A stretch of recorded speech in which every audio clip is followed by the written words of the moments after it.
মৰমৰ ছাত্ৰ-ছাত্ৰীসকল আজি আমি বহুপদৰ 20 নম্বৰ খণ্ডলৈ তোমালোকক লৈ আহিছো আৰু এই খণ্ডত আমি অনুশীলনী 2.5 বাকি থকা অংককেইটা আমি শেষ কৰিম আহাচোন প্ৰথম দিছে ঘনফল প্ৰকৃতাৰ্থত নিৰ্ণয় নকৰাকৈ তলৰ প্ৰতিটোৰে মান নিৰ্ণয় কৰা এতিয়া কি দিছে ঘনফল আমি নিৰ্ণয় কৰিব নালাগে তাৰ মানে -12 হোল কিউব তাৰ অৰ্থ কি যে 12 আমি -12 আমি কেইবাৰ পূৰণ কৰিব লাগে 3 বাৰ পূৰণ কৰিব লাগে কিন্তু ইয়াত কৈছে যে প্ৰকৃতাৰ্থত নিৰ্ণয় নকৰাকৈ অৰ্থাৎ আমি অভেদ ব্যৱহাৰ কৰি আমি ইয়াৰ মান উলিয়াব লাগে আমি প্ৰথম আমি এটা বস্তু পাইছিলো যে আমি জানো যে যদি a + b + c সমান আমি শূন্য থাকে তেতিয়া a² তেন্তে আমি কি পাইছিলো a³ + b³ + c³ সমান 3abc এতিয়া আমি প্ৰথম চাও ইয়াত a যদি আমাক দিছে -12 b যদি আমাক দিছে 7 c যদি আমাক দিছে 5 এতিয়া a + b + c আমি চাও শূন্য যদি হয় নে নহয় -12 + 7 + 5 অৰ্থাৎ আমি -12 + 12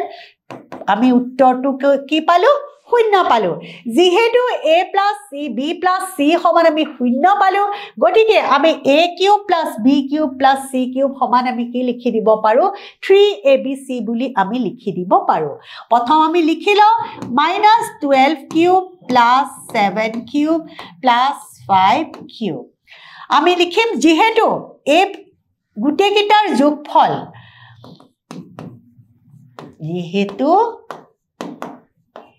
a + b + y এখিনি আমি নিলিখিলেও হ'ব কাৰণ আমি এফালে উলাই থৈছো গতিকে আমি কি লিখি দিম ইয়াতে সমান আমি 3 * a -12 * 7 * 5 3abc আমি এটো পূৰণ কৰি দিলে আমাৰ অংকটো হৈ যায় 3 * 36 আৰু 7 × 5 = 35 আমি 36 আৰু 35 টো যদি আমি পূৰণ কৰো কি পাম আমি 6 × 5 = 30 0 7 × 3 = 6 × 3 = 18 19 20 21 5 × 3 = 15 5 7 × 1 3 3 × 9 1 10 সমান 0 5 1 6 2 1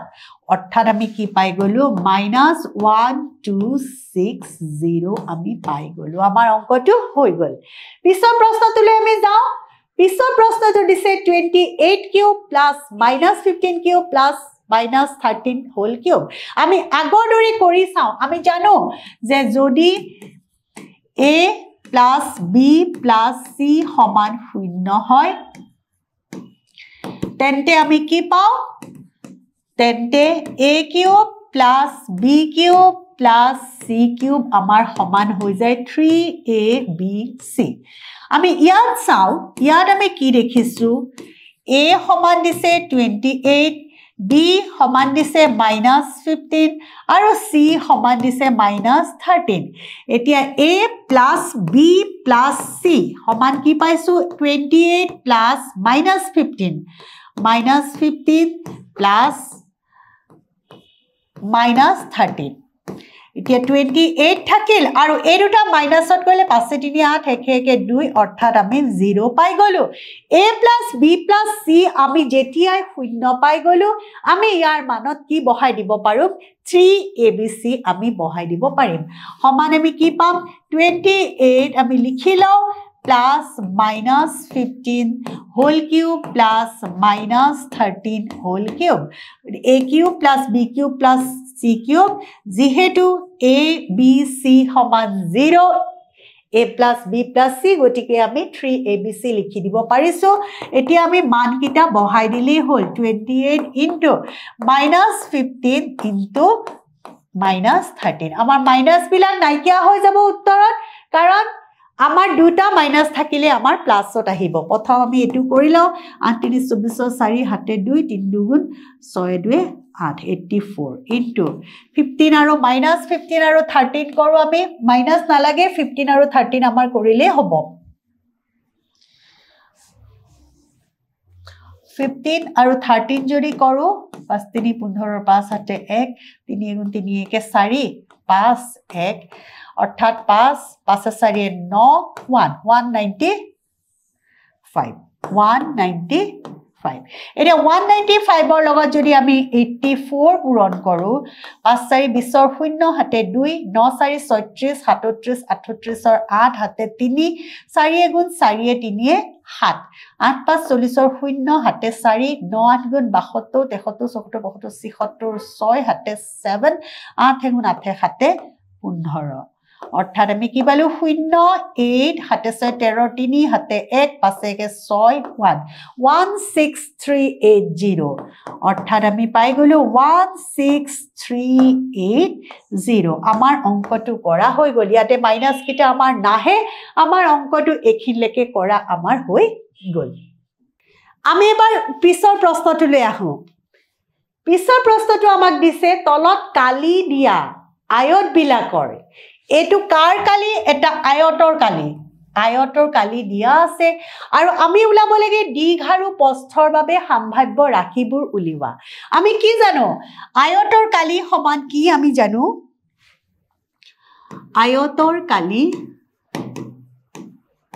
আয়তৰ কালি সমান আমি জানো যে দীঘ পূৰণ প্ৰস্থ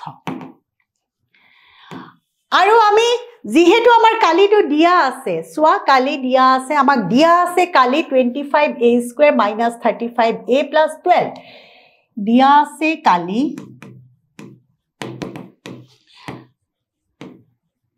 আয়তটোৰ কালি আমাক কি দিছে কালি আমাক দিছে সমান দিছে আমাক 25a square minus 35a plus 12 25a square minus 35a plus 12 আমাৰ এটো কালিটো আমাক এতিয়া দিয়া আছে আমি দিউতে কি কৰিব লাগিব আমি সোয়া এটো আমি কি বহুপদ পালো আমি দ্বিপদ বহুপদৰ আমি দুটা বীজ পাম আৰু যি দুটা বীজে হ'ব অৰ্থাৎ ইয়াক যদি আমি মধ্যপদ বিশ্লেষণ কৰি আমি তাৰ উৎপাদক বিশ্লেষণ কৰোঁ উৎপাদক বিশ্লেষণ কৰাৰ অৰ্থই হ'ল যে দুটা বহুপদৰ পূৰণফল ৰূপে আমি প্ৰকাশ কৰা আৰু যদি আমি প্ৰকাশ কৰিব পাৰো তাৰে এটা বহুপদক আমি দিঘ বুলি ধৰিব পাৰো আৰু আন এটাক আমি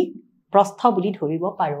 আহাসন আমি এটো চাও কৰিবলৈ এটো আমি দেখিছো যে ইয়াত 25 আছে 12 আমি প্ৰথম হেৰুটা পূৰণ কৰি ল'ব লাগিব 25 পূৰণ আমি 12 যদি কৰো 5 দুগুণ 10 0 হাতে 1 2 দুগুণ 2 1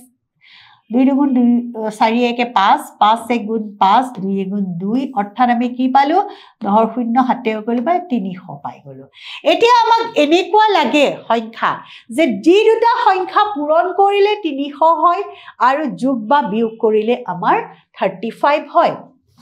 যে 15 পূৰণ 20 15 দুগুণ 300 আৰু 15 লগত যদি আমি 20 যোগ কৰো তেতিয়া আমি পাও 35 গটিকে আমি হেমতে বহাও যে 25a square minus 15a minus 20a plus 12 কাৰণ দুইটা মাইনাস -15 -20 কৰিলে আমি -35 পাম এতিয়া সোয়া 25 টোত আমাৰ কি সোমাই আছে 5 দুটা সোমাই আছে 5 পূৰণ 5 আৰু ইয়াত সোমাই আছে 5 পূৰণ 3 আমি তাৰ পৰা যদি আমি 5 এটা আমি লৈ লও সমান আমি 5 এটা লৈ ললো এও এটা আমি লব পাৰো ইয়াত আমাৰ থাকিল 5a - 3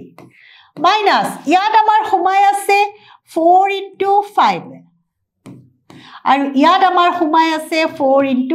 3 ইয়াত আমি দেখিছো যে 4 এটা আমি লব পাৰো মাইনাস যদি আমি 4 লও ইয়াত থাকিল 5a - 3 কাৰণ ইয়াত যেহেতু মাইনাসটো যদি খুলি দিও মাইনাসে মাইনাসে প্লাস হৈ যাব আমি কি পাই গলো ইয়াত সোয়া ইয়াতো 5a - 3 আছে ইয়াতো 5a - 3 আছে দুইটাৰ পৰা যদি আমি 5a - 3 লৈ লও ইয়াত থাকিল 5a - 4 অৰ্থাৎ আমি কি দেখাব পাৰিলো এই বহুপদটো এই বহুপদটোক আমি দুটা বহুপদৰ পূৰণফল ৰূপে আমি প্ৰকাশ কৰিব পাৰিছো যিহেতু ই আয়তটোৰ কালি আৰু আমি কৈছো যে আয়তৰ কালি সমান দিশ পূৰণ প্ৰস্থ এতেকে আমি কি লিখিব পাৰো ইয়াৰে যিকোনো এটা দিশ সমান 5a - 3 আৰু প্ৰস্থ আমি কি পাই গলো প্ৰস্থ আমি পাই গলো 5a - 4 আমাৰ উলিওৱা অংকটো কৰা আমাৰ হৈ গল পিছৰ প্ৰশ্নটো চাও আমি পিছৰ প্ৰশ্নটো আমাক দিছে 35y² + 13y - 12 একে ইয়াতো আমি আয়ত বিলাকৰ দিশ আৰু প্ৰস্থৰ বাবে সম্ভাব্য ৰাশি উলাবলৈ দিছে আৰু এটো আয়তটোৰ কালি দিয়া আছে আমি গতিকে লিখো যে আয়তৰ কালি আমি জানোৱে আয়তৰ কালি সমান দিশ পূৰণ প্ৰস্থ আৰু দিয়া আছে আমাৰ আয়তটোৰ কালি দিয়া আছে আয়তটোৰ কালি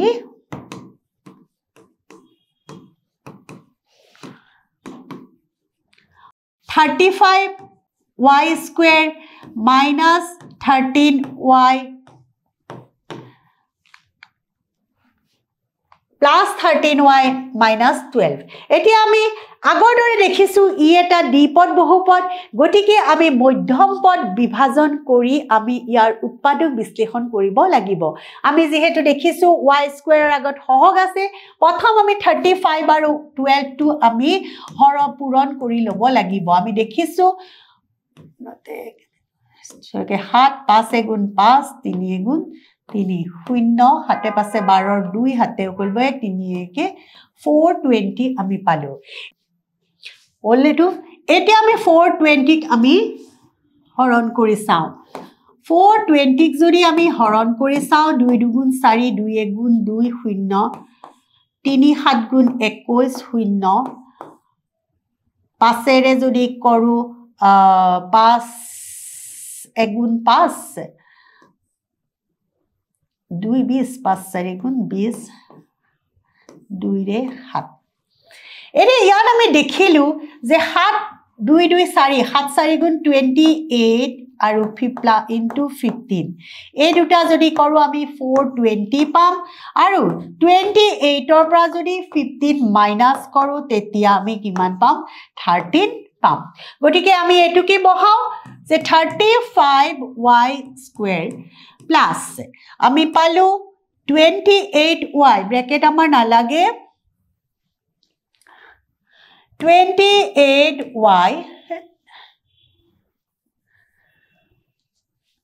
28y minus 15y minus 12 কৰোতে আমি দেখিলো যে 35 টোত আমাৰ কি কি সোমাই আছে 7 আৰু 7 5 গুণ 35 আৰু ইয়াত সোমাই আছে 7 * 4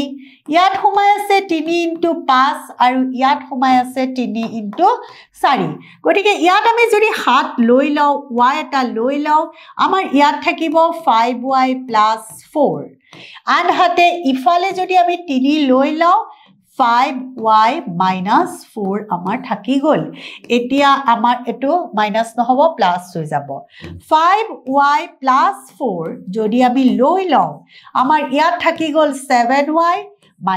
3 আমি অৰ্থাৎ আমি কি দেখাব পাৰিলো যে আয়তটোৰ কালিক আমি দুটা বহুপদৰ পূৰণফল ৰূপে দেখাব পাৰিছো আৰু সেই কাৰণে আমি এই দুটাক আমি কি বুলি ক'ব পাৰো এতেকে দিক সমান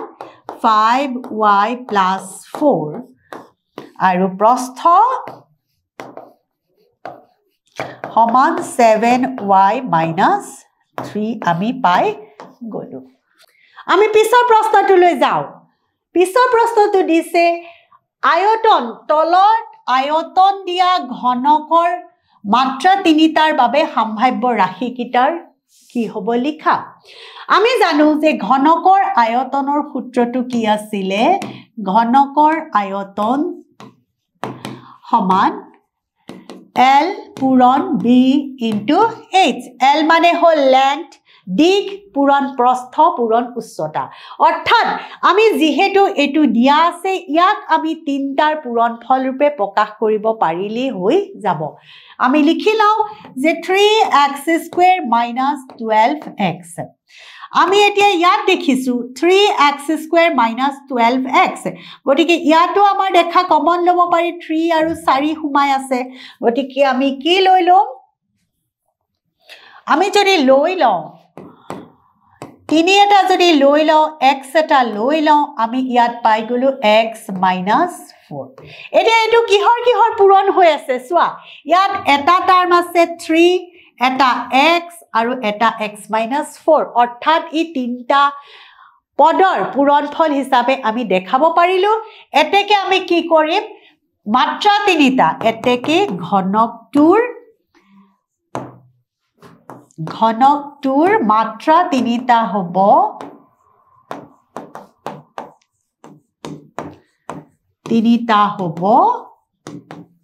এটা হল 3 এটা হল x আৰু এটা হ'ব x - 4 এই তিনিওটা আমি যদি পূৰণ কৰো এটো পাম যেটো হ'ব ঘনকৰ আয়তন আৰু ঘনকৰ আয়তনৰ সূত্ৰত আমি পাই আহিছো যে L * B * H এবাৰ আমি পিছৰ প্ৰশ্নটো লৈ যাও ইয়াত দিছে আয়তন 12ky² + 8ky - 12ky² plus 8ky plus 20k plus 8ky minus 20k 12ky² plus 8ky minus 20k এনে ইয়াত আমি দেখিছো আমি আকৌ লিখি লব লাগিব যে ঘনকৰ আয়তন কি ঘনকৰ আয়তন সমান L * B *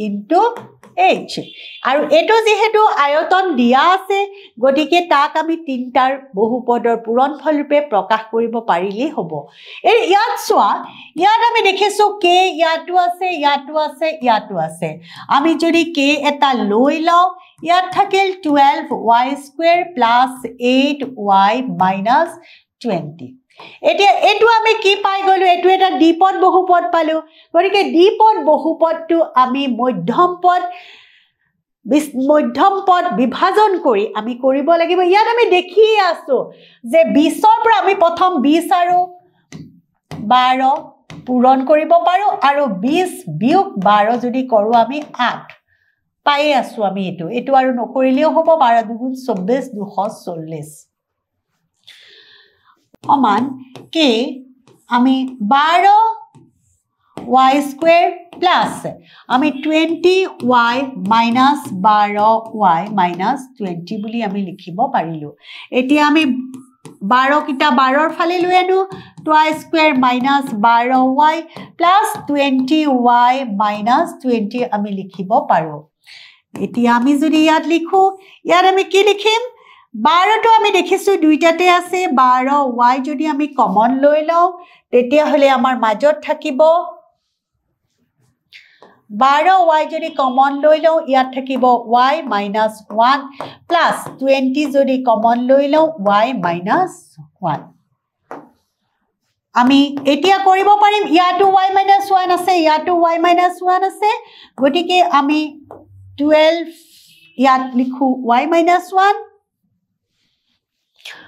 y minus 1 থাকিলে আৰু ইয়াত বাকি থাকিলে 12y plus 20